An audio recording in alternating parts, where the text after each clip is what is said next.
আপনাদের সামনে এরকম এরকম মানুষ বসে, সামনে লাখ লাখ মানুষ বসে, এই লোক হাজার হাজার লাখ লাখ মানুষের সামনে বৈশা সুন্নত মিটাইয়া দিচ্ছে এবং তাকে আপনারা দ্বীনের নেতা মনে করতেছেন। নবীজি বলতেছেন আমার পরে ধর্মীয় নেতা হবে এমন এমন মানুষ, ইউতফিউনাস সুন্নাহ, যারা সুন্নতকে নিভিয়ে দিবে, ওয়ায়ুহদিসুনা বিদআ, যারা বেদাত প্রতিষ্ঠিত করবে, ওয়ায়ুআখিরুনাস সালাতা আন মাওয়াকিতিহা, যারা সময় মতো নামাজকে নিতে নিতে নিতে নিতে একদম শেষ হতে গিয়ে নামাজ পড়বে। আসরের নামাজ কোনো মতে সূর্য ডুবার সময় গিয়ে আল্লাহু আকবার 4টা ঠোকর দিবে, এরকম করবে। আব্দুল্লাহ ইবনে মাসউদ রাদিয়াল্লাহু তাআলা আনহু বললেন, হুজুর কাইফা বি ইন আদরাকতুহুম, এই জাতীয় বেদাতি যদি পাই কি করব? এখন আপনারা আমরা সবাই একসাথে বলি, চলেন, যদি আমরা এই জাতীয় বেদাতি পাই তা আমরা কি করব? নবীজি জবাব দিয়ে দিছে, লাইসা তাআতুন লিমান আসাল্লাহ, যে আল্লাহর নাফরমানি করে তার কথা মানা যাবে না, যে আল্লাহর নাফরমানি করে তার কথা মানা যাবে না। অতএব যে সুন্নতকে নিভায়া দেয়, বেদাত সৃষ্টি করে, সে আল্লাহর নাফরমান। নবী বলতেছে এই নাফরমানের কথা মানা যাবে না, নাফরমানের কথা কি করা যাবে না? মানা যাবে না। ইন্নাদ দীনা ইনদাল্লাহিল ইসলাম, আল্লাহর কাছে একমাত্র দিন হলো ইসলাম। অন্য আয়াতে আল্লাহ তাআলা বলেন, ওমাইয়াবতাগি গায়রাল ইসলামি দীনা, কেউ যদি ইসলাম ছাড়া অন্য কিছুকে দিন হিসাবে গ্রহণ করে, ফালাই ইউকবালা মিন, এটা তার থেকে গ্রহণ করা হবে না, কিছুতেই গ্রহণ করা হবে না। সূরা মাইদার 3 নম্বর আয়াতে আল্লাহ বলেন, আল ইয়াউমা আকমালতু লাকুম দীনাকুম, আজ আমি তোমাদের জন্য তোমাদের দিনকে পূর্ণাঙ্গ করে দিলাম। ওয়া আতমামতু আলাইকুম নি'মাতি, তোমাদের উপর আমার নিয়ামত পরিপূর্ণ করলাম। ওয়া রাদিতু লাকুমুল ইসলামা দীনা, ইসলামকে তোমাদের জন্য দিন হিসাবে মনোনীত করলাম। তাহলে আমাদের জন্য যে ধর্মটা, যে দিন আল্লাহ মনোনীত করেছেন, এটা কি? ইসলাম। ইসলাম পালন করতে গিয়ে আল্লাহ তাআলা ইসলাম পালন করার জন্য আমাদেরকে একটা কিতাব দিয়েছেন, কোরআন। সূরা আনআমের 38 নম্বর আয়াতে আল্লাহ বলেন, মা ফাররাতনা ফিল কিতাবি মিন শাই, আমি এই কোরআনে কোনো কিছু লিখতে ছাড়ি নাই, কোনো কিছু লিপিবদ্ধ করতে ছাড়ি নাই, সব লিখছি। সূরা নাহলের 89 নম্বর আয়াতে আল্লাহ বলেন, ওয়ানাজ্জালনা আলাইকাল কিতাবা তিবিয়ানাল লিকুল্লি শাই, সব জিনিসের বিস্তারিত বর্ণনা দিয়ে কোরআন আমি আপনার উপর নাজিল করছি। এখন এই কোরআন কিভাবে মানতে হবে? এই কোরআনের মধ্যে আছে সূরা হাশরের 7 নম্বর আয়াতে আল্লাহ বলেন, মা আতাকুমুর রাসূলু ফাখুযুহু, রাসূলুল্লাহ সাল্লাল্লাহু আলাইহি সাল্লাম তোমাদেরকে যা দেন তা গ্রহণ করো। ওয়া মা নাহাকুম আনহু ফান্তাহু, যা থেকে নিষেধ করেন তা থেকে তোমরা বিরত থাকো। তাহলে বলেন তো, নবীর কথা গ্রহণ করা আর নবী যা নিষেধ করছে তা থেকে বিরত থাকা, এটা কার কথা? আল্লাহ।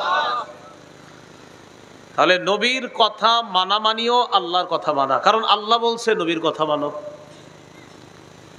সূরা নিসার 59 নম্বর আয়াতে আল্লাহ বলেন, ইয়া আইয়ুহাল্লাযীনা আমানু আতিউল্লাহ ওয়া আতিউর রাসূল, হে ঈমানদারগণ তোমরা আল্লাহর আনুগত্য করো, রাসূলের আনুগত্য করো। মনে রাখবেন, নবীর কথা এটাও ওহী, আল্লাহর কথাও ওহী। আল্লাহর কথা এটা হলো ওহী মাতলু, নবীর কথা ওহী গায়রে মাতলু। আল্লাহর কথা ওহী, এটা তেলাওয়াত করা হয়, নামাজে পড়া হয়। নবীজির কথা এটা ওহী গায়রে মাতলু, এটা তেলাওয়াত করা হয় না। নবীও তা বলেন যা ওহী হিসাবে নবীর কাছে আসে। একটু আমার সাথে বলেন, বলেন নবী তা বলেন যা নবীর কাছে ওহী হিসাবে আসে। এই কথা কোথায় আছে? সূরা নাজমের ৩-৪ নম্বর আয়াতে আল্লাহ বলেন, ওমা ইয়ানতিকু আনিল হাওয়া ইন হুয়া ইল্লা ওয়াহয়ু ইউহা। নবী নিজের পক্ষ থেকে কিছু বলেন না, নিজের থেকে নবীজি কিছু বলেন না, মন মতো কিছু বলে না। ওহী আসে, ওই ওহী অনুযায়ী নবী কথা বলে, যা ওহী হিসাবে আসে নবী তাই বলে দেয়। তাহলে আল্লাহর কথা তেলাওয়াত করা হয়, নবীরটা নামাজে তেলাওয়াত করা হয় না, এই হলো পার্থক্য। নবীর হাদিস যদি বাস্তবেই সেটা নবীর হাদিস হয়, এই হাদিসকে অস্বীকার করা কুফরি। সূরা আলী ইমরানের ৩২ নম্বর আয়াতে আল্লাহ বলেন, কুল আতিউল্লাহ ওয়ার রাসূল ফাইন তাওয়াল্লাউ ফাইন্নাল্লাহা লা ইউহিব্বুল কাফিরিন। নবী আপনি বলেন আতিউল্লাহ, তোমরা আল্লাহর আনুগত্য করো, আর রাসূল, রাসূলের আনুগত্য করো। ফাইন তাওয়াল্লাউ, এই কথা বলার পর তারা যদি আল্লাহ এবং রাসূলের আনুগত্য না করে, তাহলে এদেরকে জানায়া দেন আল্লাহ কাফেরদেরকে ভালোবাসেন না। তাহলে নবীর কথা না মানাটা কুফরি, আর কুফরি করলে কাফের, আর কাফেরকে আল্লাহ ভালোবাসেন না। নবীর কথা মানা মানি আল্লাহর কথা মানা। সুবহানাল্লাহ। নবীর কথা মানা আল্লাহর কথা মানা। দলিল সূরা নিসার ৮০ নম্বর আয়াতে আল্লাহ বলেন, মাইয়ুতির রাসূলা ফাকাদ আতাআল্লাহ, যে রাসূলের আনুগত্য করে সে আল্লাহর আনুগত্য করল। নবীজি কি দুনিয়াতে আছে এখন? তো নবীর আনুগত্য কিভাবে করবেন? নবীর হাদিস থেকে জানতে হবে, আদেশ নিষেধ জানার পর এটা মানা। আর আল্লাহ বলেন, আমার নবীকে কেউ মানলো তো আল্লাহকে মানলো। আল্লাহর কথা আর নবীর সুন্নত অনুযায়ী কোনো মুমিনের মাঝে যখন ফয়সালা করে দেওয়া হয়, তখন মুমিনদের বক্তব্য হবে শুনলাম মানলাম। বলেন তো, কোনো মুমিনকে যখন বলা হয়, ও মুমিন, আল্লাহ বলছে এই কথা তুমি কি মানো, নবী বলছে এই কথা তুমি কি মানো, তখন মুমিন বলবে হ্যাঁ শুনলাম মেনে নিলাম। মুমিন কি বলবে? শুনলাম মেনে নিলাম। এটাও কোরআনে আছে। সূরা নূরের ৫১-৫২ নম্বর আয়াতে আল্লাহ তাআলা বলেন, ইন্নামা কানা কাউলাল মুমিনিনা ইযা দুউ ইলাল্লাহ ইলাল্লাহি ওয়া রাসূলিহি লিয়াহকুমা বাইনাহুম আন ইয়াকুলু সামি'না ওয়া আতা'না। ঈমানদারদেরকে যখন আল্লাহর দিকে ডাকা হয় আর নবীর দিকে ডাকা হয় তাদের মাঝে ফয়সালা করার জন্য, আল্লাহর দিকে ডাকা হয় দ্বারা উদ্দেশ্য কোরআনের দিকে, নবীর দিকে ডাকা হয় দ্বারা উদ্দেশ্য সুন্নতের দিকে। আল্লাহর কোরআন আর সুন্নত অনুযায়ী তাদের মাঝে ফয়সালা করার জন্য যখন তাদেরকে আহ্বান করা হয়, মুমিন তুমি একটা সমস্যায় পড়ছো, এই সমস্যার সমাধানটা কোরআন সুন্নাহ অনুযায়ী করব, তো আল্লাহ বলেন তখন মুমিনের জবাব হয় সামি'না ওয়া আতা'না, আমরা শুনলাম মেনে নিলাম। তাহলে বলেন তো, কোরআন আর সুন্নাহ অনুযায়ী মুমিনের মাঝে যদি ফয়সালা হয়, মুমিনের জবাব কি হবে? শুনলাম মানলাম। আব্দুল্লাহ ইবনে আব্বাস রাদিয়াল্লাহু তাআলা আনহুমা বলেন, লাউ দাআলি ইকালু বাঈর, আমার যদি ওটের একটা রশিও হারিয়ে যায়, লাওয়াজাদতুহু ফি কিতাবিল্লাহ, এই রশিটা খোঁজার সমাধান আমি কোরআনে পেয়ে যাই। সুবহানাল্লাহ। আমার যদি ওটের একটা রশিও হারায়, এই রশিটা যে আমি কিভাবে পাবো, এটার সমাধান কোরআনে পাই। তাহলে এবার বলেন তো, কোরআন মানা আল্লাহর কথা মানা, হাদিস মানাও আল্লাহর কথা মানা। কারণ সূরা হাশরের ৭ নম্বর আয়াতে আছে, নবী যা দিয়েছেন তা গ্রহণ করো, যা থেকে নিষেধ করেন তা থেকে বিরত থাকো। কি বুঝতে পারলাম? আল্লাহর কাছে মনোনীত ধর্ম ইসলাম। ইসলাম পালনের একটা কিতাব আছে, এটার নাম কোরআন। আর ওই কোরআনই বলছে, শোনো, এই কোরআনের ব্যাখ্যার সর্বশ্রেষ্ঠ ব্যাখ্যা হলো হাদিস, কোরআনের ব্যাখ্যা ওই হাদিস থেকে নিল। বলেন তো, আল্লাহর কাছে মনোনীত ধর্ম কি? ইসলাম মানার জন্য কিতাবের নাম কি? কোরআনের মধ্যেই আছে কি মানতে হবে? হাদিস।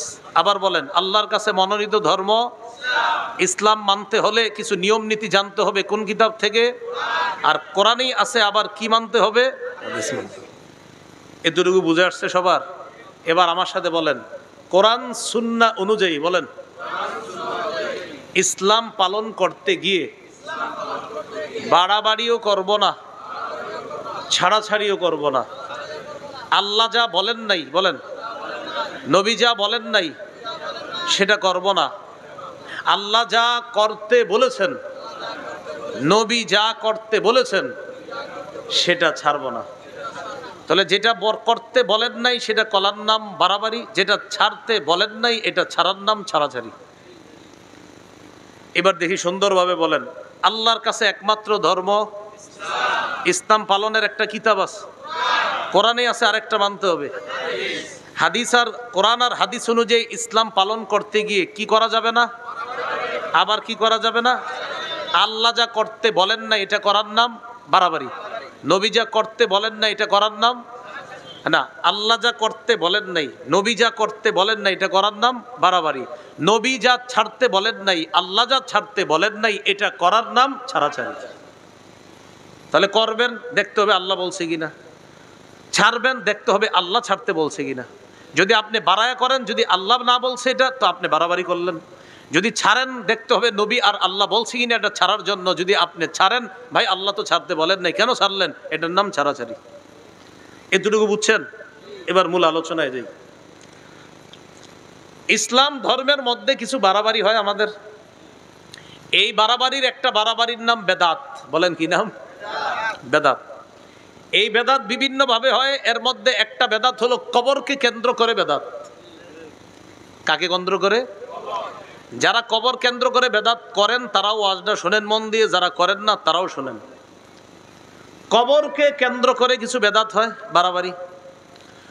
রাসূলুল্লাহ সাল্লাল্লাহু আলাইহি সাল্লাম বলেন, ইয়াকুম ওয়াল গুলুওয়া ফিদ্দীন, তোমরা দ্বীনের ব্যাপারে বাড়াবাড়ি করা থেকে বাঁচো। ফাইন্নাহু আহলাকা মান কানা ক্বাবলাকুম আল গুলুউ ফিদ্দীন, তোমাদের পূর্বেকার জাতি ধ্বংস করছে বাড়াবাড়ি করা। বাড়াবাড়ি করা থেকে তোমরা বাঁচো। তোমাদের পূর্ববর্তী জাতি ধ্বংস হয়েছে দ্বীনের ব্যাপারে বাড়াবাড়ি করার কারণে। দ্বীনের ব্যাপারে এরা বাড়াবাড়ি করতে গিয়ে ওই বাড়াবাড়ি তাদেরকে ধ্বংস করে ছাড়ছে। আবু দাউদের বর্ণনা 4608 নম্বর হাদিস। এই হাদিসের মধ্যে রাসূলুল্লাহ সাল্লাল্লাহু আলাইহি সাল্লাম বলেন, হালাকাল মুতানাত্তিউনা হালাকাল মুতানাত্তিউনা হালাকাল মুতানাত্তিউনা ক্বালাহা সালাসা। নবীজি বলেন, বাড়াবাড়িকারীরা ধ্বংস, সীমালঙ্ঘনকারীরা ধ্বংস, বাড়াবাড়িকারীরা ধ্বংস। এইগুলো আজকে আমাদের আলোচনার ভূমিকা। এখন আমরা মূল আলোচনায় জানবো যে আমরা ইসলাম ধর্ম পালন করতে গিয়ে বিশেষ করে এই এশিয়া মহাদেশ আর বিশেষ করে আমাদের বাংলাদেশে আমরা কিছু বেদাত নামক বাড়াবাড়ি করি। কি নামক? বেদাত। ইমাম মালিক রহমতুল্লাহি আলাইহি কি বলছে এটা একটু শুনি, শোনার পর বেদাতের সংজ্ঞা হাদিস থেকে নেই। ইমাম মালিক রহমতুল্লাহি আলাইহি বলেন, মান ইবতাদা ফিল ইসলামি বিদআতান ইয়ারাহা হাসানাতান ফাকাদ জাআমা আন্না মুহাম্মাদান খানার রিসালা। ইমাম মালিক বলেন, কেউ যদি ইসলামের মধ্যে নতুন কোনো বেদাত চালু করে আর এটাকে যদি সে উত্তম মনে করে, আপনি ইসলামের মধ্যে একটা নতুন কিছু আবিষ্কার করলেন আর মনে করলেন এটা তো ভালো, হুজুর এটাতে আবেগ কাজ করে। কি বললেন? বেদাতগিরি করলেন আর বললেন এটাতে আবেগ কাজ করে। এই আবেগে বেদাতগিরি করলেন আর এটা আপনার কাছে ভালো লাগলো। ইমাম মালিক বলেন, যেই ব্যক্তি বেদাতি কর্মকাণ্ড করে আর মনে করে ভালো লাগছে এটা, সে কেমন যেন এই কথা বলতে চায় যে মুহাম্মদ সাল্লাল্লাহু আলাইহি সাল্লাম ইসলামের দায়িত্ব পালনে ত্রুটি রেখে গেছে, খেয়ানত করে গেছে। নবী কি ইসলাম পূর্ণাঙ্গ রেখে গেছে না অপূর্ণাঙ্গ?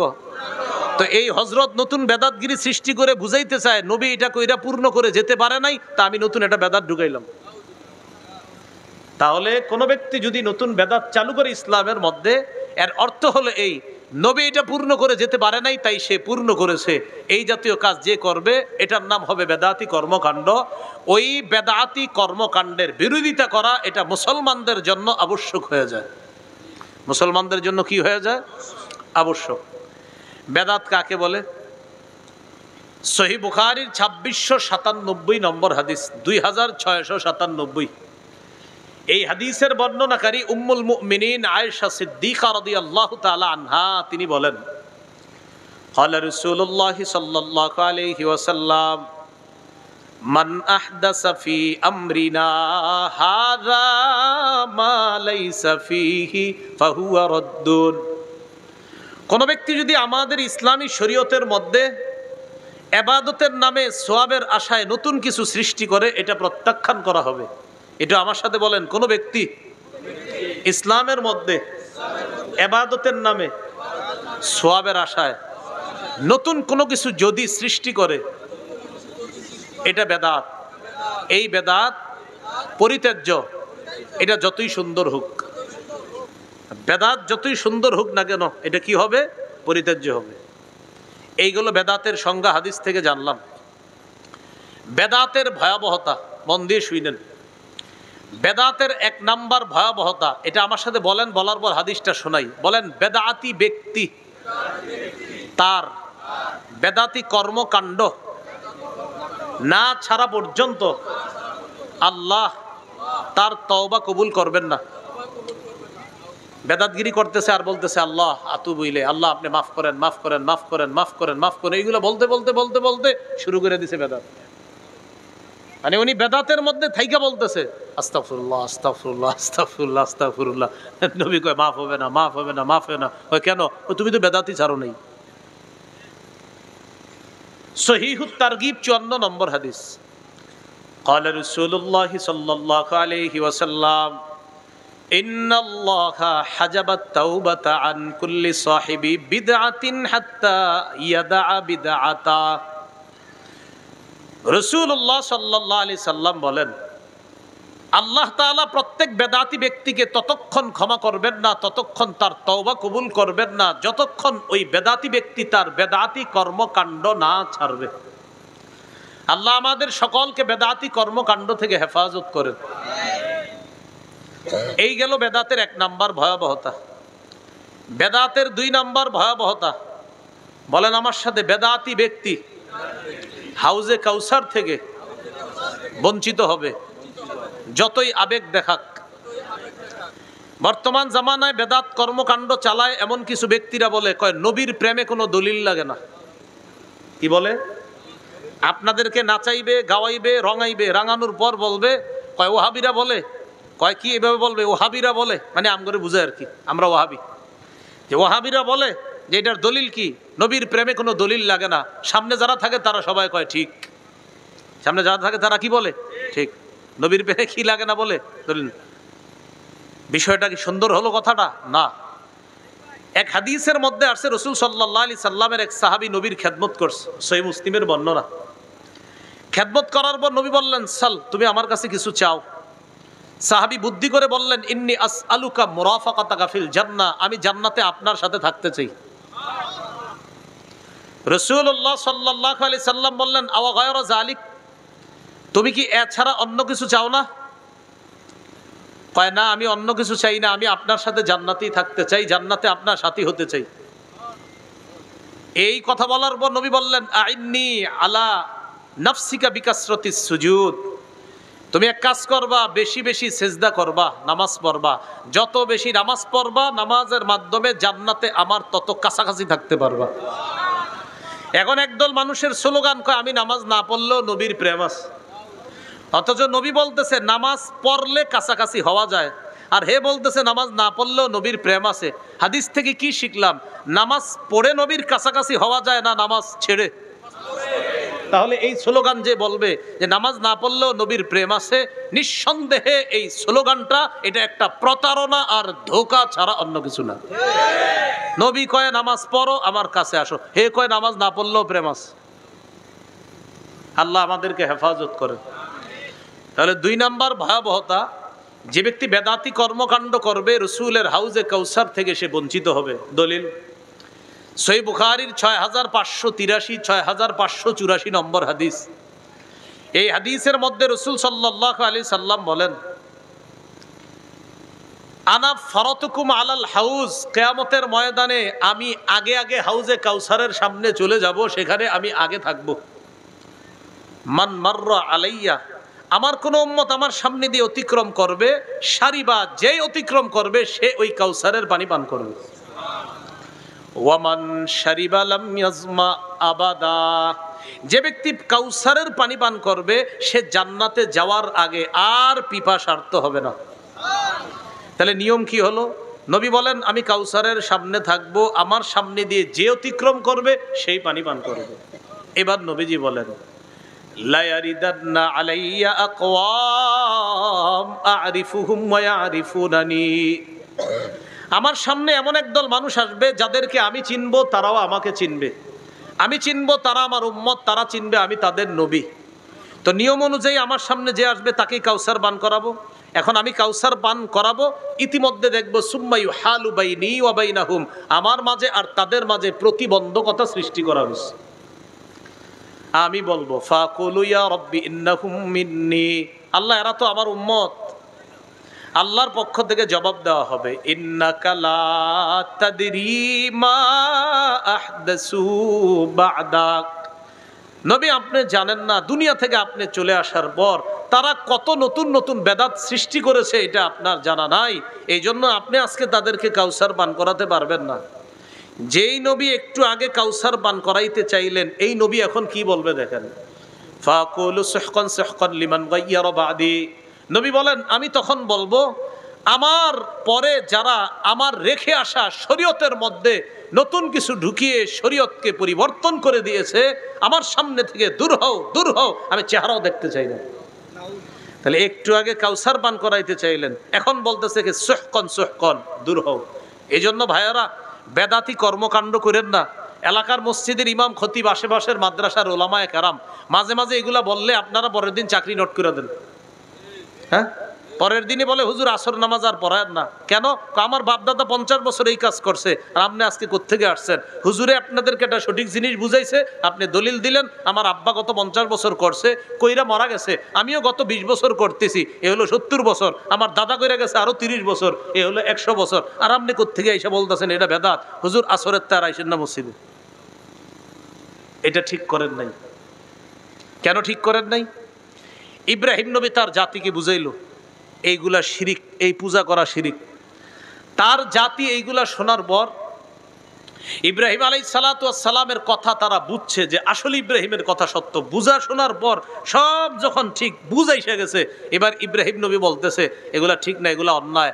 এখন দেখেন সর্বশেষ তাদের বুঝ আসার পরে জবাব, ইব্রাহিম শোনো, তুমি যা বুঝানোর বুঝাইছো, ওয়াজাদনা আবাআনা কাযালিকা ইয়াফআলুন, বাপ দাদাদেরকে দেখছি এগুলা করতে, তাই আমরাও করবো, আর কোনো দলিল চাই না। তাহলে বাপ দাদা করছে, এই উত্তরগুলা কাদের? কাফেরদের। ভুল কাজ বাপ দাদা করছে, উত্তরগুলা কারা দিত? কোরআনের অসংখ্য জায়গায় পাইবেন কাফেররা নবীদের কথায় কথায় বুঝাইসে যাইতো, সর্বশেষ জবাব দিত। নবীর কথা বুঝতো, হা হা তুমি ঠিক বলছো, সব বুঝার পর সর্বশেষ বলতো আমার বাপ দাদা করছে, আমি করবো। আবু তালেব একদম নবী গেছে পাশে বসা রয়েছে, আবু তালেবের পাশে চামচারা বসা, লিডাররা। আবু তালেবকে রাসূল সাল্লাল্লাহু আলাইহি সাল্লাম বলতেছে, চাচা লা ইলাহা ইল্লাল্লাহ বলেন, উহাজ্জু লাকা বিহা, আমি এই কালিমা, আপনি লা ইলাহা ইল্লাল্লাহ বলেন, এটা দিয়ে আল্লাহর কাছে আমি দলিল পেশ করব কিয়ামতের মাঠে। চাচা আপনাকে আমি জান্নাতে নেওয়ার চেষ্টা করব, আপনি একটু পড়েন। আবু তালেব বলল, ভাতিজা তোমার যে ধর্ম এটা সঠিক, এটা আমিও বুঝি, তোমার ধর্ম সঠিক এটা আমি বুঝি, তুমি সঠিক পথে আছো এটাও বুঝি, কিন্তু আমি যদি তোমার এই ধর্ম গ্রহণ করে মারা যাই, মানুষ বলবে ছি ছি, বাপ দাদার ধর্ম ছাইরা বাতিজার ধর্ম গ্রহণ করছে। তো কাকা এই জন্য ইখতারতুন নার আলাল আর, আমি সম্মান বিসর্জন দিতে পারবো না, প্রয়োজনে আমি জাহান্নামের আগুন গ্রহণ করব, কিন্তু আমি এই সম্মান বিসর্জন দিতে পারবো না। তাহলে আব্বার ঐতিহ্য, দাদার ঐতিহ্য, এগুলা কাদের বক্তব্য? কাফেরদের। তো ইমাম সাহেব এনে বুঝাইছে বেদাত, এই বেচারারে বলে হুজুর আসরের তার আইসেন না, এইগুলা করবেন না। তিনি আপনাকে জান্নাতের রাস্তা দেখায়, আর আপনি এগুলা বলতেছেন। আল্লাহ আমাদেরকে হেফাজত করেন। বেদাতের 3 নাম্বার ভয়াবহতা, যে ব্যক্তি বেদাতি কর্মকাণ্ড করে, বলেন আমার সাথে, যে বেদাতি কর্মকাণ্ড করে, যে বেদাতিকে আশ্রয় দেয়, উভয়ের উপর আল্লাহর অভিশাপ, ফেরেশতাদের অভিশাপ, সকল মানুষের অভিশাপ। 1 নাম্বার, আপনি নিজে বেদাতগিরি করলেন। 2, কাউরে সুযোগ করে দিলেন যে আমার এই 3%, 4%, 5% জমিন দিয়ে দিলাম, আপনি এই জায়গায় একটা খানকা বানান আর বেদাতের সাপ্লাই দেন, কোনো সমস্যা নাই, আমার আব্বাও করছে, দাদাও করছে, আপনিও করেন, আপনার জায়গাটা দিয়ে দিলাম। এই যে আপনি জায়গা দিলেন বেদাতি কর্মকাণ্ড করার জন্য, আপনার উপর অভিশাপ। আর যে আশ্রয় দিলেন যারে, তার উপরও অভিশাপ তো আছে, সে বেদাতি কাজ করবে। আর আপনি যে জায়গা দিলেন, আপনার উপরও অভিশাপ। যতদিন তওবা না করবেন অভিশাপ চলতেই থাকবে, আর এটা থেকে ফিরে না আসা পর্যন্ত আল্লাহ তওবা কবুল করবে না। দলিল সহিহ বুখারীর 3172 নম্বর হাদিস। রাসূলুল্লাহ সাল্লাল্লাহু আলাইহি সাল্লাম বলেন, মান আহদাসা ফিহা হাদাসা আও আওয়া মুহদিসা ফাআলাইহি লানাতুল্লাহ ওয়াল মালাইকাতি ওয়ান নাসি আজমাইন। যে ব্যক্তি বেদাতি কর্মকাণ্ড করে, যে কোনো বেদাতিকে আশ্রয় দেয়, তার উপর আল্লাহর অভিশাপ, ফেরেশতাদের অভিশাপ, দুনিয়ার সকল মানুষের অভিশাপ। নাউজুবিল্লাহ। কি শিখলাম ভাই? বেদাতি কাজ নিজে করব না, কোনো বেদাতিকে আশ্রয় দিব না। বলেন ইনশাআল্লাহ। বেদাতের 4 নাম্বার ভয়াবহতা, বলেন আমার সাথে। একটা বেদাত কোন এলাকায় প্রতিষ্ঠিত হয়ে গেলে ওই এলাকা থেকে একটা সুন্নত আল্লাহ উঠায় নেয়। সেই সুন্নতটি কিয়ামত পর্যন্ত ওই জাতির কাছে আর ফিরিয়ে দেয় না। কোন এলাকায় একটা বেদাত প্রতিষ্ঠিত হবে, আল্লাহ একটা সুন্নত উঠায় নিবে, এই সুন্নত আর কিয়ামতের আগে ফিরিয়ে দিবে না। দলিল সুনানে দারিমি, ইমাম দারিমি রাহিমাহুল্লাহ হাদিস আনছেন মুকদ্দিমার মধ্যে 94 নম্বর হাদিস।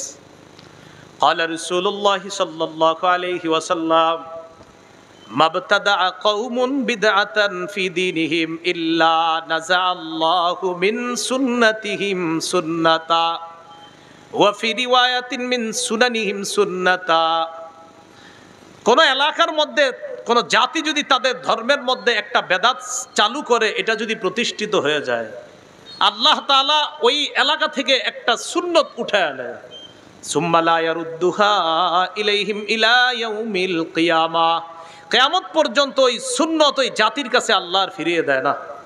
এই জন্য এলাকার উলামায়ে হযরত আছেন, এলাকাবাসীর কাছে আমার উদাত্ত আহ্বান, এলাকার মধ্যে যদি কোনো বেদাত দেখেন চালু হয়, কেউ যদি কোনো বেদাত প্রতিষ্ঠিত করে, আলেমদের সাথে মিলেমিশে সম্মিলিতভাবে ওই বেদাতের প্রতিবাদ করবেন, ওই বেদাতকে এলাকা থেকে দূর করবেন। না হয় কপাল খারাপ, কিন্তু আপনাদের সুন্নত কিন্তু আল্লাহ উঠায় নেবে। ইবনে মাজার বর্ণনা 2865 নম্বর হাদিস, 2865 নম্বর হাদিস। এই হাদিসের মধ্যে আছে, ক্বালা রাসূলুল্লাহ সাল্লাল্লাহু আলাইহি ওয়াসাল্লাম, নবীজি বলেন, ইন্নাহু সায়ালি আমরাকুম মিন বা'দি রিজাল ইউতফিউনাস সুন্নাহ ওয়া ইউহদিসুনা বিদআ ওয়া ইউআখিরুনাস সালাতা আন মাওয়াকিতিহা। নবী বলেন, আমার পর তোমাদের ধর্মীয় দায়িত্বশীল হবে এমন মানুষরা, যারা সুন্নতকে মিটায়া দিবে। যারা কি মিটায়া দিবে? সুন্নত। আপনাদের সামনে এরকম এরকম মানুষ বসে, সামনে লাখ লাখ মানুষ বসে, এই লোক হাজার হাজার লাখ লাখ মানুষের সামনে বৈশা সুন্নত মিটায়া দিচ্ছে, এবং তাকে আপনারা দ্বীনের নেতা মনে করতেছেন। নবীজি বলতেছেন, আমার পরে ধর্মীয় নেতা হবে এমন এমন মানুষ, ইউতফিউনাস সুন্নাহ, যারা সুন্নতকে নিভিয়ে দিবে, ওয়া ইউহদিসুনা বিদআ, যারা বেদাত প্রতিষ্ঠিত করবে, ওয়া ইউআখিরুনাস সালাতা আন মাওয়াকিতিহা, যারা সময় মতো নামাজকে নিতে নিতে নিতে নিতে একদম শেষ হতে গিয়ে নামাজ পড়বে। আসরের নামাজ কোনো মতে সূর্য ডুবার সময় গিয়ে আল্লাহু আকবার 4টা ঠোকর দিবে, এরকম করবে। আব্দুল্লাহ ইবনে মাসউদ রাদিয়াল্লাহু তাআলা আনহু বললেন, হুজুর কাইফা বি ইন আদরাকতুহুম, এই জাতীয় বেদাতি যদি পাই কি করব? এখন আপনারা আমরা সবাই একসাথে বলি, চলেন, যদি আমরা এই জাতীয় বেদাতি পাই তা আমরা কি করব? নবীজি জবাব দিয়ে দিছে, লাইসা তাআতুন লিমান আসাল্লাহ, যে আল্লাহর নাফরমানি করে তার কথা মানা যাবে না, যে আল্লাহর নাফরমানি করে তার কথা মানা যাবে না। অতএব যে সুন্নতকে নিভায়া দেয়, বেদাত সৃষ্টি করে, সে আল্লাহর নাফরমান। নবী বলতেছে এই নাফরমানের কথা মানা যাবে না। নাফরমানের কথা কি করা যাবে না? মানা যাবে না। এই হলো বেদাতের 4 নাম্বার ভয়াবহতা। বেদাতের 5 নাম্বার ভয়াবহতা, যে ব্যক্তি বেদাতগিরি করে, আল্লাহ না করেন যদি এই আকীদা নিয়ে মারা যায় যে মরার সময় তার বেদাতি আকীদা, বাস তার ঠিকানা জাহান্নাম। ইবনে মাজাহ, আবু দাউদ, নাসাই, এই 3 কিতাবের মধ্যে মিলে একটা হাদিস শোনাই। আবু দাউদের 4607, নাসাইর মধ্যে বর্ণনাটা আছে। রাসূলুল্লাহ সাল্লাল্লাহু আলাইহি সাল্লাম বলেন, ইন্নাহু মাইয়া ইশমিনকুম বাদি ফাসায়ারা ইখতিলাফান কাসীরা। আমার পরে যারা দুনিয়াতে থাকবা তোমরা প্রচুর মতভেদ দেখতে পাবা। নবী বলছে আমার পরে দুনিয়াতে যারা বসবাস করবে তারা প্রচুর মতভেদ দেখবে। এখন একটু বলেন তো আপনারা, আমরা কি ভবিষ্যতে দেখবো না দেখতেছি? যেমন আপনারা সাধারণ মানুষদের একটা কমন ডায়লগ, এক হুজুর এক কথা বলে, আরেক হুজুর আরেক কথা বলে, কার কথা মানবো, এরকম বলেন না? তো নবীজি বলছে আমার পরে যারা দুনিয়াতে বসবাস করবে তারা প্রচুর মতভেদ দেখবে। এখন বলেন তো মতভেদ দেখবো না দেখতেছি? যেমন জুমার আজান কয়টা? হ্যাঁ বলেন, কিন্তু একটা ঝগড়া আছে কিনা? একদল বলতেছে কয়টা? একটা। আবার আমরা বলতেছি কয়টা? দুইটা। এখন এই যে মতভেদ দেখবো, এটা কে বলছে? নবীজি। তাহলে মন দিয়ে শুনেন, কথার কথা জুমার আজান আমরা বলি দুইটা, আবার একদল মোহাব্বতের ভাই তারা বলে কয়টা? একটা। তো রসুল বলছে আমার পরে যারা দুনিয়াতে থাকবে তারা প্রচুর মতভেদ দেখবা। এখন কথা হলো হুজুর মতভেদ দেখলে আমরা কর্মুখী। নবীজি জানিয়ে দিলেন ফালাইকুম বিসুন্নতি, এক নাম্বার কাজ, ওই মতভেদ যখন দেখবা তখন আমার সুন্নত আঁকড়ে ধরবা। সুবহানাল্লাহ। এখন আমরা একটা মতভেদের মধ্যে আছি, সেটা কি জুমার আজান কয়টা? তো মতভেদ হলো আমরা বলি দুইটা, আর একদল মোহাব্বতের ভাই বলে কয়টা? একটা। এখন আমরা এই মতভেদের মধ্যে নিরসন খুঁজতেছি। নবী বলে মতভেদ লাগলে প্রথমে আমার সুন্নত ধরবা। নবীর সুন্নত তালাশ করে জুমার আজান পাইছি একটা। বলেন কয়টা? একটা। এবার নবী বলতেছে ওয়াসুন্নাতিল খুলাফাইর রাশিদিনাল মাহদিয়িন, আমার হেদায়েত প্রাপ্ত খোলাফায়ে রাশেদার সুন্নত আঁকড়ে ধরবা। নবীর সুন্নতে পাইছি জুমার আজান একটা। এবার খোলাফায়ে রাশেদার সুন্নত, খোলাফায়ে রাশেদার মধ্যে প্রধান চারজন সাহাবীর মধ্যে একজন হযরত উসমান। হযরত উসমান জুমার দ্বিতীয় আজান চালু করছে। নবী বলছে মতভেদ যখন দেখবা, এক আমার সুন্নত ধরবা, দুই আমার সাহাবায়ে কেরামের সুন্নত ধরবা। নবীর সুন্নতে পাইছি আজান একটা, উসমানের সুন্নতে পাইছি আজান আরেকটা। অতএব নবীর সুন্না মানা মানিও নবীর কথা মানা, উসমানের সুন্না মানা মানিও নবীর কথা মানা। আর নবীজি বলছে আমার সুন্নত ধরো, সাহাবায়ে কেরামের সুন্নত ধরো। এখন বলেন তো নবীর সুন্নত ধরবো, কথাটা কার? বলেন নবীর। আমরা মতভেদ দেখবো না দেখতেছি? তো নবী বলছে মতভেদ দেখলে এক নাম্বার আমার সুন্নত ধরো। এরপরে বলছে খোলাফায়ে রাশেদার সুন্নত ধরো। আচ্ছা বলেন তো নবীর সুন্নত ধরতে হবে, কথাটা কার? নবীর।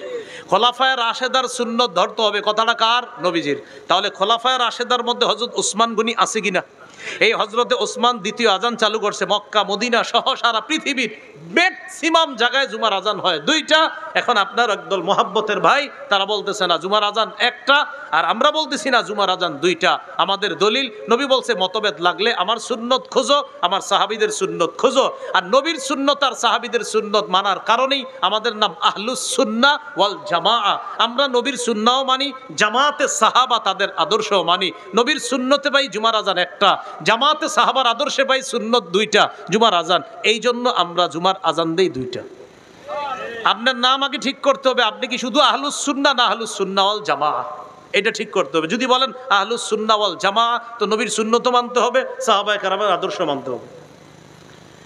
আচ্ছা এবার সাধারণ জনগণ দেখি বুঝছেননি, বলেন আমরা মতভেদ দেখব, কথাটা কার? নবীর। এখন জুমার আজান একটা না দুইটা, এই মতভেদটা কি দেখবো না দেখতেছি? এবার নবী বলছে মতভেদ দেখলে এক কার সুন্নত খুঁজবো? নবীর। দুই নাম্বার কার সুন্নত? সাহাবীদের। বলেন তো নবীর সুন্নতে জুমার আজান পাই কয়টা? সাহাবীদের সুন্নতের মধ্যে জুমার আজান পাই কয়টা? নবীর সুন্নত মানা, কথাটা কার কথা? নবীর। সাহাবীদের সুন্নত মানা, কথাটা কার? আল্লাহ আমাদেরকে বুঝার তৌফিক দান করেন। এরপর নবী বলেন এই ইয়াকুম ওয়াল মুহদাসাত, তোমরা ইসলামের মধ্যে নতুন নতুন বেদাত আবিষ্কার করা থেকে বাঁচো। ফাইন্না কুল্লা মুহদাসাতিন বিদআ, প্রত্যেক নতুন আবিষ্কার বেদাত। নাসাইতে আছে ওয়া কুল্লা বিদআতিন দালালা, প্রত্যেক বেদাত হলো পথভ্রষ্টতা। ওয়া কুল্লা দালালাতিন ফিন্নার, প্রত্যেক পথভ্রষ্টতার ঠিকানা জাহান্নাম। আল্লাহ আমাদের সকলকে বেদাতি কর্মকাণ্ড থেকে হেফাজত করেন। এইগুলো আমাদের আজকের আলোচনার প্রথম অংশ। এবার দ্বিতীয় অংশটা আমরা চলে যাই, চলেন। দ্বিতীয় অংশ হলো, বলেন আমার সাথে, কবর কেন্দ্রিক বাড়াবাড়ি শিরিক পর্যন্ত পৌঁছে দেয়। আপনাদের নারায়ণগঞ্জ আছে কিনা আমি জানি না, আমাদের বাংলাদেশে কবর কেন্দ্রিক বাড়াবাড়ি আছে, বেশি আছে এটা আমিও জানি। কবর কেন্দ্রিক বাড়াবাড়ি, আগে বয়ানটা শোনেন।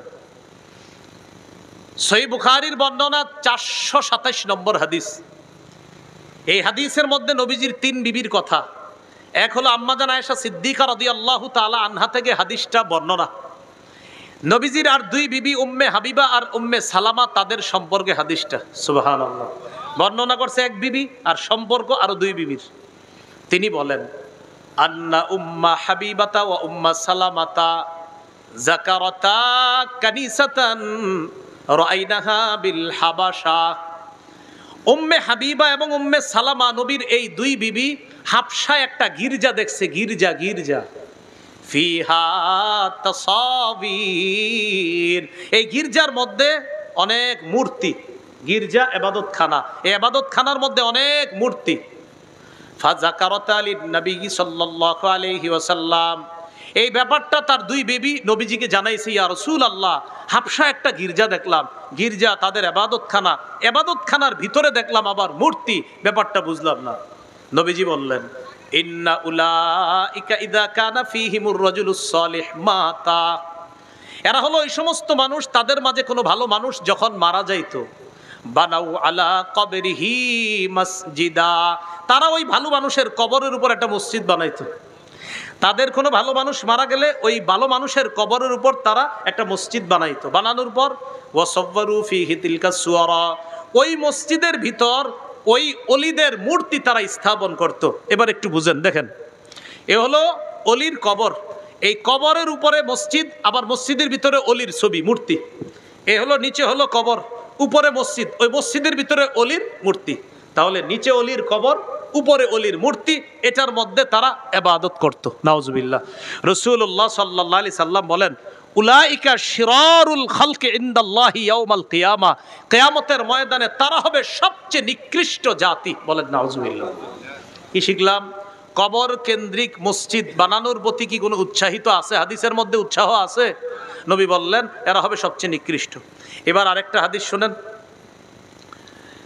মুসনাদে আহমদ, এই হাদিসের বর্ণনাকারী আব্দুল্লাহ ইবনে মাসউদ রাদিয়াল্লাহু তাআলা তিনি বলেন, সামিআতু রাসূলুল্লাহি সাল্লাল্লাহু আলাইহি ওয়াসাল্লাম ইয়াকুল, ইন্না মিন শাররিন নাস মান তুদরিকুহুমুস সাআ ওয়া হুম আহইয়া ওয়াল্লাযীনা ইয়াত্তাখিযুনাল কুবুরা মাসাজিদা। রাসূলুল্লাহ সাল্লাল্লাহু আলাইহি সাল্লাম বলেন, পৃথিবীর সবচেয়ে নিকৃষ্ট জাতি তারা যারা দুনিয়াতে জীবিত থাকতে কিয়ামত আসবে। পৃথিবীর সবচেয়ে নিকৃষ্ট মানুষ তারা যারা দুনিয়াতে জীবিত থাকতে কিয়ামত আসবে। পৃথিবীর সবচেয়ে নিকৃষ্ট মানুষ তারা যারা জীবিত আছে আর কিয়ামত আইসা গেল, তারা সবচেয়ে নিকৃষ্ট। আর কারা? ওয়াল্লাযীনা ইয়াত্তাখিযুনাল কুবুরা মাসাজিদা, এবং তারা, বলেন সবাই, এবং তারা, আরো জোরে বলেন, এবং তারা যারা কবরকে মসজিদ বানায়, যারা কবরকে সেজদার স্থান বানায়, তারা সবচেয়ে নিকৃষ্ট। তাহলে নবীজি কি বললেন? যারা জীবিত থাকতে কিয়ামত আসবে তারা সবচেয়ে নিকৃষ্ট, আর যারা কবরকে সেজদার স্থান বানায় তারা সবচেয়ে নিকৃষ্ট। এবার আরেকটি হাদিস শোনেন, সহিহ মুসলিমের বর্ণনা, 1075 নম্বর হাদিস। আমাদের মাদ্রাসার পাঠ্যপুস্তক অনুসারে 532 নম্বর হাদিস, আর আপনাদের পকেটের উস্তাদ অনুযায়ী 1075। পকেটে অনেকে উস্তাদ রাখে, মানে মোবাইল, এটাই উস্তাদ। তো এটা অনুযায়ী 1075, যদিও এটা বলা আমার জরুরি না, এটা না বললেও কিচ্ছু হবে না, কারণ আপনারটা ইন্টারন্যাশনাল ভাবে ফলো করা হয় না। আমি যেটা বলি ওটা ফলো করা হয়, 532 এটা ফলো হয় না। আপনি 1075 যেটা, এটা এমনি বলে দিলাম, কারণ চিপাই গিয়ে আবার মিলায় হুজুরের কথা ঠিক আছে কিনা। এই হাদিসের মধ্যে আছে রাসূলুল্লাহ সাল্লাল্লাহু আলাইহি সাল্লামের সাহাবী জুনদুব রাদিয়াল্লাহু তাআলা আনহুর বর্ণনা। তিনি বলেন, সামিআতু রাসূলুল্লাহি সাল্লাল্লাহু আলাইহি ওয়াসাল্লাম ইয়াকুলু ক্বাবলা আন ইয়ামুতা বিখামসিন, নবীজি ইন্তেকালের মাত্র 5 দিন আগে আমি নবীরে বলতে শুনছি। ইন্তেকালের কয়দিন আগে? 5 দিন। ইন্নী আবরাউ ইলাল্লাহ আইয়াকুনা লি মিনকুম খলিল, তোমাদের মধ্যে আমার কোনো অন্তরঙ্গ বন্ধু হওয়া থেকে আমি আল্লাহর কাছে মুক্ত, তোমাদের কেউ আমার অন্তরঙ্গ বন্ধু নাই। নবী বলতেছে, হে জাতি শোনো, হে উম্মত শোনো, তোমাদের মধ্যে আমার কোনো অন্তরঙ্গ বন্ধু নাই, এই অন্তরঙ্গ বন্ধু হওয়া থেকে আমি আল্লাহর কাছে মুক্ত। কেন? ফাইন্নাল্লাহ তাআলা ক্বাদ ইত্তাখাযানি খলিলা কামা ইত্তাখাযা ইব্রাহিমা খলিলা।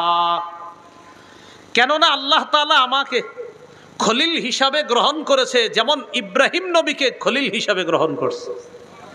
আপনারা এতদিন জানতেন ইব্রাহিম নবী আল্লাহর খলিল, এক নবী আল্লাহর খলিল। আজকে থেকে আমরা জেনে থাকবো ইব্রাহিম নবীও আল্লাহর খলিল, আমাদের নবীও আল্লাহর খলিল। ইব্রাহিম নবী খলিলুল্লাহ, আমাদের নবী খলিলুল্লাহ, হাবিবুল্লাহ, রসুলুল্লাহ। সুবহানাল্লাহ। তাহলে আমাদের নবী বলেন, মানুষের মধ্যে আমার কোনো খলিল নাই। কেন? আল্লাহ আমাকে খলিল হিসাবে গ্রহণ করেছেন, কেমনি ভাবে ইব্রাহিম নবীকে খলিল হিসাবে গ্রহণ করেছেন। এরপরে নবী বলেন, লাউ কুনতু মুত্তাখিজান মিন উম্মতি খলিলা লাত্তাখাযতু আবা বকরিন খলিলা। আমি যদি আমার উম্মতের কাউকে আমার অন্তরঙ্গ বন্ধু হিসাবে গ্রহণ করতাম, তাহলে আবু বকরকে আমার খলিল, অন্তরঙ্গ বন্ধু হিসাবে গ্রহণ করতাম। তাহলে বলেন তো, আমাদের নবীর কোনো খলিল আছে? নাই। যদি খলিল বানাইতেন মানুষের মধ্যে কাউকে, কোন সাহাবীকে বানাইতেন? আবু বকরকে। কিন্তু নবী কার খলিল? আল্লাহর খলিল। এই কথা বলার পর নবী বলেন, আলা ওয়া ইন্নামান কানা ক্বাবলাকুম, শোনো তোমরা, তোমাদের পূর্ববর্তী জাতি যারা, ইত্তাখাযু কুবুর আমবিয়াইহিম ওয়া সালিহিহিম মাসাজিদা, তোমাদের পূর্ববর্তী জাতি তাদের নবীর কবর আর নেককার মানুষের কবরগুলাকে মসজিদ বানাইছে, সেজদার স্থান বানাইছে। তোমাদের পূর্ববর্তী জাতি নবীদের কবর সমূহকে আর নেককার মানুষদের কবরকে সেজদার স্থান বানাইছে। আলা ফালা তাত্তাখিজুল কুবুর মাসাজিদা, শোনো তোমরা কিন্তু কবরকে সেজদার স্থান বানায়ো না। নবী কি বুঝাইতে চায়? হে আমার উম্মত, অন্য জাতি যেমন নবীদের কবরকে সেজদার স্থান বানাইছে, নেককার মানুষদের কবরকে সেজদার স্থান বানাইছে, এই কাজ কিন্তু তোমরা করো না। কারণ নবী তো ইন্তেকাল করবে, নবী বিদায় নিবে, নবী আর বেশি দিন বাকি নেই, মাত্র 5 দিন বাকি আছে। নবী ওই 5 দিন আগে বলতেছে, সাবধান, অতীতের জাতি তাদের নবীর কবরকে সেজদার স্থান বানাইছে, এই কাজ কিন্তু তোমরা করো না।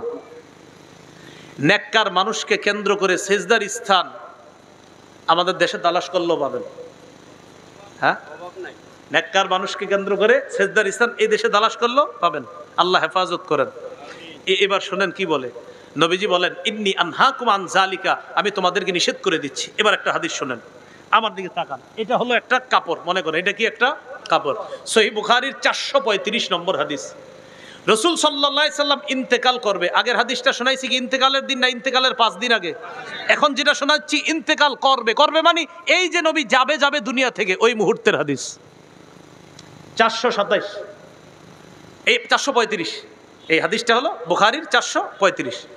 এই হাদিসের মধ্যে আসছে, লাম্মা নুজিলা বিরাসূলিল্লাহি সাল্লাল্লাহু আলাইহি ওয়াসাল্লাম, নবী যখন মুমূর্ষ অবস্থায়, নবী যখন ইন্তেকাল করবে মুমূর্ষ অবস্থায়, কাদা ইয়াতরাহু খামিসাতান আলা ওয়াজহিহি, নবী তার চেহারার উপর একটা কাপড় দিছে, এইভাবে চেহারার উপর একটা কাপড় দিছে।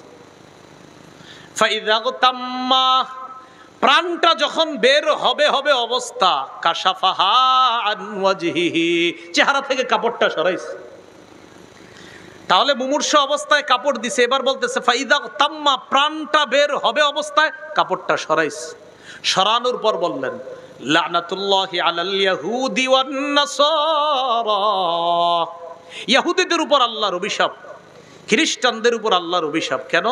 ইত্তাখাযু কুবুর আমবিয়াইহিম মাসাজিদা, তারা তাদের নবীদের কবরকে সেজদার স্থান বানাইছে। নবী বুঝাইতে চায়, এই আমি কিন্তু চলে যাচ্ছি, সাবধান, আমার কবরে কেন্দ্র কইরা এই জাতি উল্টাপাল্টা কাজ করবা না। তাহলে কি শিখলাম? ইন্তেকাল করবে অবস্থায় বলতেছে ইহুদিদের উপর অভিশাপ, খ্রিস্টানদের উপর অভিশাপ, তারা তাদের নবীর কবরকে সেজদার স্থান বানিয়েছে। উম্মত এগুলা করবা না। ইউহাদ্দিরু মা সানাউ, তারা যা করছে এই ব্যাপারে তার উম্মতকে নবী সতর্ক করে দিচ্ছে। আল্লাহ আমাদেরকে হেফাজত করেন। এবার আমার সাথে বলেন, কবরকে কেন্দ্র করে উৎসবের স্থান বানানো যাবে না, মেলা বসানো যাবে না। জি রবিউল আউয়ালে বসে আশেপাশে, আমি কি কইছি? আপনারা না বলতেছেন, যদি বৈশা থাকে তো এটা নিষেধ। কবরকে কেন্দ্র করে মেলা বসানো নিষেধ। দলিল আবু দাউদের বর্ণনা 2042 নম্বর হাদিস। এই হাদিসের মধ্যে আছে, ক্বালা রাসূলুল্লাহি সাল্লাল্লাহু আলাইহি ওয়াসাল্লাম, লা তাত্তাখিযু বুয়ুতাকুম কুবুরা, তোমরা তোমাদের ঘরগুলাকে কবর বানায়ও না। ঘর কবর বানায় কিভাবে? নফল নামাজ না পড়লে, জিকির না করলে, কোরআন তেলাওয়াত না করলে ওই ঘর কবরের মতো হয়ে যায়। নামাজ পড়েন ঘরেও, জিকির করেন, নফল নামাজ পড়েন, তেলাওয়াত করেন, না হয় ঘর কবর হয়ে যায়। এরপরে কি বলে দেখেন, ওয়ালা তাজআলু কবরি ঈদা, আমার কবরকে কেন্দ্র করে উৎসবের স্থান বানায়ও না, আমার কবরকে কেন্দ্র করে মেলা বসা বানা, নবী বলতেছে। তাহলে পৃথিবীর শ্রেষ্ঠ যিনি, আল্লাহর পরে একমাত্র শ্রেষ্ঠ যিনি, তিনি বলছে সাবধান, আমি যেখানে ইন্তেকালের পরে থাকবো সেই জায়গা কেন্দ্র করে কোনো মেলা বসাবা না, উৎসবের জায়গা বানাবা না। এরপরে নবী বলেন, সল্লু আলাইয়া, আমার উপর দুরূদ পড়বা, বেশি বেশি দুরূদ। ফাইন্না সালাতাকুম তাবলুগুনি হাইসু কুনতুম, তোমরা যেখান থেকেই দুরূদ পাঠাও সেখান থেকে দুরূদ সাথে সাথে আমার কাছে পৌঁছে যায়। তাহলে কবরকে কেন্দ্র করে মেলা বসানো নিষেধ। বলেন মেলা বসানো কি নিষেধ? এবার আসেন, বলেন কবরের উপর বসা নিষেধ, কবর সামনে রাইখা নামাজ পড়া নিষেধ। অনেকে আবেগে কি করে, মসজিদের মাঝখানে কবরটা রাইখা, চারপাশে মসজিদ, ওই আবেগ। আলেম ওলামাদেরকে না জিজ্ঞাসা করে মসজিদ বানায়, কি ভাই আপনারা কবর মাঝখানে রাখছেন? আবেগ। এই যে আবেগে মসজিদটা মাঝখানে রাখেন কেন বুঝান, এলাকাবাসী বুঝান, এই জাতীয় কোনো মসজিদ থাকলে গিয়ে বুঝান, ভাই কবরটা কিনারায় নেন, সাইডে নেন। প্রথমে বাহিরে নিতে বললেন না, না হয় আপনারা মারতেও পারে, বলবেন আগে সাইডে নেন। কারণ এ তো এমন এক আকীদায় ঢুকে গেছে যে আকীদা থেকে তাকে বের করতে আপনার অনেক কষ্ট হবে। আবু দাউদের বর্ণনা 3229 নম্বর হাদিস, 3229, 3229। এই হাদিসের মধ্যে আসছে রাসূলুল্লাহ সাল্লাল্লাহু আলাইহি সাল্লাম বলেন, লা তাজলিসু আলাল কুবুর, কবরের উপর বসো না। এটা একটা, অনেক সময় দেখবেন কবরের পাশে দেয়াল থাকে, এই দেয়ালের উপরে না বসা। এই দেয়াল আছে, কবর পাশে কবর, এই যে দেয়াল, এখন আপনি বসলেন, এই যে বসে এই পাশেই কবর, এটা না করা। এরপরে নবী বলতেছেন, ওয়ালা তুসাল্লু ইলাইহা, কবর সামনে রেখে নামাজ পড়ো না। যদিও মানুষ কবরকে সেজদা করে না, কিন্তু কে না জানে কোনো একজন ব্যক্তির ভিতরে যদি আবেগ আইসা যায়, আহারে আল্লাহর ওলি শুয়ে রইছে এখানে সেজদা দিতেছে, এই জন্য কবর সামনে রাইখা নামাজ পড়াতে নবীজি নিষেধ করলেন। আল্লাহ আমাদেরকে বুঝার তৌফিক দান করেন। এই হলো কবর কেন্দ্রিক বেদাত বাড়াবাড়ি। আল্লাহ আমাদের সকলকে হেফাজত করেন। এই এলাকায় থাকলে এই এলাকা থেকেও যেন ওই জাতীয় আকীদা সম্পন্ন মানুষগুলাকে সহি আকীদা, বিশুদ্ধ আকীদায় তারা এসে হেদায়েতওয়ালা আকীদায় যেন তারা ফিরে আসতে পারে, আল্লাহ তৌফিক দান করেন। বেদাত থেকে বাঁচার উপায়, বেদাত থেকে বাঁচার এক নাম্বার উপায়, বাস মুহাম্মদ সাল্লাল্লাহু আলাইহি সাল্লামের পূর্ণ আনুগত্য করা। বলেন কার আনুগত্য করা? মুহাম্মদ সাল্লাল্লাহু আলাইহি সাল্লামের পূর্ণ আনুগত্য করা। সহিহ বুখারী 7280 নম্বর হাদিস। এই হাদিসে আছে রাসূল সাল্লাল্লাহু আলাইহি সাল্লাম বলেন, কুল্লু উম্মতি ইয়াদখুলুনাল জান্নাহ ইল্লা মান আবা, আমার উম্মতের সবাই জান্নাতে যাবে তারা ছাড়া যারা অস্বীকার করে। সাহাবীরা বললেন অস্বীকার কারা করে? নবী বললেন, মান আতাআনি দাখালাল জান্নাহ, যে আমার আনুগত্য করে সে জান্নাতে যাবে। ওমান আসানি ফাকাদ আবা, যে আমার নাফরমানি করে সেই অস্বীকার করলো। তো অস্বীকার যে করবে সে সুন্নাহের বাহিরে চলে গেল। আল্লাহ আমাদের সকলকে নবীর সুন্নাহ মেনে নবীর আনুগত্য করার তৌফিক দান করেন। 2 নাম্বার উপায়, বলেন আমার সাথে, সুন্নত বেশি বেশি জিন্দা করা, সুন্নতের ব্যাপক প্রচার প্রসার করা। তাহলে বেদাত দূর করার 2 নাম্বার উপায় হলো সুন্নতের ব্যাপক প্রচার প্রসার করা, সুন্নতের কথা বেশি বেশি বলা, নামাজের পরে মাঝে মাঝে সুন্নত নিয়ে আলোচনা করা। আসরের পরে ইমাম সাহেব যারা আছেন 2 মিনিট 5 মিনিট একটা সুন্নত বলতে পারেন। আমাদের যাত্রাবাড়ি শায়েখের একটা বই আছে, আপনার কিতাব আছে, 1 মিনিটের মাদ্রাসা। 1 মিনিটের মাদ্রাসা, তো এইটা আপনি প্রতিদিন পড়ে শোনান। 1 মিনিটের মাদ্রাসা মানে ওই নামাজের পরে সবাই বসবে, 1-2 মিনিট একটু কথা শুনবে। এই এলাকাবাসী যারা আছেন, আহার এই মানুষগুলা কোথায় যাবে? তো আশেপাশের ইমাম সাহেব যারা আছে তাদের প্রতি আবদার থাকবে, আপনারা প্রতিদিন আসরের পরে, আপনি যেভাবে সুন্দর হয় আর কি, মানে আমার একটা আবদার রইল আর কি, আসরের পরে 2 মিনিট 3 মিনিট একটু একটা কিতাব পড়ে শোনায় দেন যে প্রিয় মুসল্লি ভাইয়েরা এখন একটা সুন্নত আপনাদেরকে শোনায় দেওয়া হবে। তো এই সুন্নতটা আপনি তাকে বলেন, 1 দিন বলেন, 2 দিন বলেন, 3 দিন বলেন। আরে কে জানে আপনি 10 দিন 5 দিন 15 দিন 20 দিন বলার পর হতে পারে তিনি ওই কাজ শুরু করে দিছে, আমল শুরু করে দিছে। এই জন্য প্রতিদিন কিছু কিছু সুন্নত আমরা শিখবো। ইমাম সাহেবদেরকে আপনারা বলবেন যে হুজুর কিতাবাদি কি কি কিনে দেওয়া লাগবে বলেন, আমরা বলি কিনে দেই, আপনি আমাদেরকে বইরা বইরা শোনান। এলাকাবাসী রাজি আছেন ইনশাআল্লাহ? তাহলে এই সুন্নত যেন মসজিদে মসজিদে এটা যেন জিন্দা হয়ে যায়, সবাই যেন ব্যাপক প্রচার প্রসার করতে পারে, আল্লাহ তৌফিক দান করেন। তিরমিজির বর্ণনা 2677 নম্বর হাদিস, 2677। এই হাদিসে আসছে রাসূল সাল্লাল্লাহু আলাইহি সাল্লাম বলেন, মান আহিয়া সুন্নাতাম মিন সুন্নতি, আমার একটা সুন্নত যদি কেউ জিন্দা করে, ফালাহু আজরু মান আমিলাহা। কোন ইমাম সাহেব যদি একটা সুন্নত প্রচার করে, এই এলাকার 100 মুসল্লি যদি ওই সুন্নতটা পালন করে, ওই ইমাম সাহেবের আমল নামায় 100 জনের সওয়াব আল্লাহ দিবে। তাদের সওয়াব কাটা হবে না, মিন গায়রি আইয়ুনতাকাসা মিন উজুরিহিম শাই, তাদের সওয়াব থেকে একটু কাটা হবে না, তাদের সমপরিমাণ সওয়াব সুন্নত জিন্দাকারীর আমল নামায়ও আল্লাহ দিবে। ঘরের মা বোন যারা আছে তাদেরকে এই সুন্নতের কিতাবগুলা আপনারা কিনে দেন, তারাও যেন সুন্নত শিখতে পারে। সাধারণত কবর কেন্দ্রিক বাড়াবাড়ির প্রতি আমাদের মা বোনদের অনেক আগ্রহ আছে। মা বোনরা একটু নরম হয়তো, এদেরকে যেমনি বুঝে মনে করে আহারে না জানি কি আছে সেখানে। এইগুলা করতে গিয়ে আপনার এই কবর কেন্দ্রিক বাড়াবাড়ির মধ্যে মা বোনরাও লিপ্ত হয়ে যায়। খুব মন দিয়ে শোনেন, আল্লাহর কাছে মনোনীত ধর্ম ইসলাম, পালনের একটা কিতাব আছে, কোরআনেই আছে কি মানতে হবে, কোরআন এবং হাদিস অনুযায়ী ইসলাম মানব। কি করা যাবে না? বাড়াবাড়ি। আর কি করা যাবে না? ছাড়াছাড়ি। এই বাড়াবাড়ির একটা অন্যতম বাড়াবাড়ি আমাদের দেশ সহ অনেক জায়গায় চলে, এটার নাম কি? বেদাত। বলেন তো, ইসলামের মধ্যে এবাদতের নামে নতুন কিছু আবিষ্কার, এটার নাম কি? বেদাত। আল্লাহ আমাদের সকলকে বেদাতি কর্মকাণ্ড থেকে আমরা যেন বেঁচে থাকতে পারি, আল্লাহ তৌফিক দান করেন। সামনের মাসটা কি মাস? আরবি মুহররম। এই মুহররম মাসটা কেন্দ্র করেও অনেকের আবেগ এখন উতলে উঠবে। এই আজকে এখন মানে আবেগ, খুব আবেগী, এবং আপনারে বুঝাবে হুজুর এই আবেগী হইতে হলেও ভাগ্য লাগে, বুঝেন? এই আবেগ বাড়তেই থাকবে, দেখবেন বাড়তে বাড়তে এই আবেগ যে কোথায় গিয়ে পৌঁছবে। শুধু কি আবেগ, যখন দেখবে যারে নিয়ে আবেগটা, তার কবর তো বাংলাদেশে নাই, হের একটা কবর বানায় ফেলবে দেশে, বানায় এটা নিয়ে আপনার এটা কলা দিবে, আম দিবে, জাম দিবে, কাঁঠাল দিবে, টাকা দিবে। কারে দেয়? কি এক আজীব মস্তিষ্ক নিয়ে বসবাস করে। কবরের সামনে একটা বাচ্চা বৈশা বৈশা কয় স্যার 10টা টাকা দান করেন, দান করে না, ওই কবরে মরা মানুষটারে গিয়ে 10,000 দিয়েস। জিন্দা মানুষ কত চাইছে? 10। আরে জিন্দা মানুষ কত টাকা চাইছে? 10। দেয় নাই 10। মরা মানুষের দিছে কত? 10,000। এই বলেন না, মরা মানুষের দিছে কত? স্যার 10টা টাকা দেন, পেটে খিদা, দেয় না, যা। মরা মানুষের দিয়েছে 10,000। এই সমস্ত অসুস্থ মস্তিষ্ক কবে আমাদের বুঝে আসবে বলেন? আল্লাহ আমাদের সকলকে বোঝার তৌফিক দান করেন, আমরা যেন এই কথাগুলো মেনে চলতে পারি। সবাইকে আল্লাহ তৌফিক দান করেন। আমার এই আলোচনাটা মিম্বরের আমানত যাদের কাছে আছে, আপনাদের সম্ভবত 2য় খণ্ডে এই পুরো আলোচনাটা পাবেন। 2য় খণ্ডে এই পুরো আলোচনা, আরও বেশি আছে আলোচনা, ওইখানে পেয়ে যাবেন। মিম্বরের আমানত যারা সংগ্রহ করেন নাই, আমার আবদার থাকবে সংগ্রহ করে নিয়েন।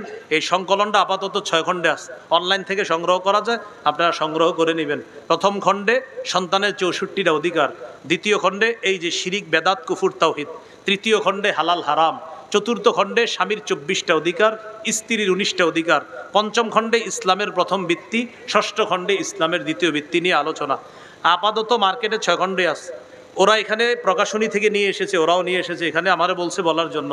এখানে মনে হয় 4 খণ্ড আছে ওদের কাছে, যাদের লাগবে নিয়ে যেতে পারেন। যারা নেবেন তাদের প্রতি আমার একটা আবদার থাকবে, প্রতিদিন একটু হইলেও মুখস্থ করেন। বিশেষ করে সন্তানের 64টা অধিকার, জামাই বউ 2জন মুখস্থ করে ফেলবেন, 5টা মুখস্থ করে শোনাইবেন একজন আরেকজনরে, এটা কাজে লাগবে কিন্তু ইনশাআল্লাহ। আল্লাহ আমাদের সকলকে আজকের যে বেদাত নিয়ে আলোচনাটা হয়েছে, এটা যেন বুঝে শুনে আমরা বেদাত পরিত্যাগ করতে পারি, আল্লাহ তৌফিক দান করেন। ওয়া আখিরু দাওয়ানা আলহামদুলিল্লাহি রাব্বিল আলামিন।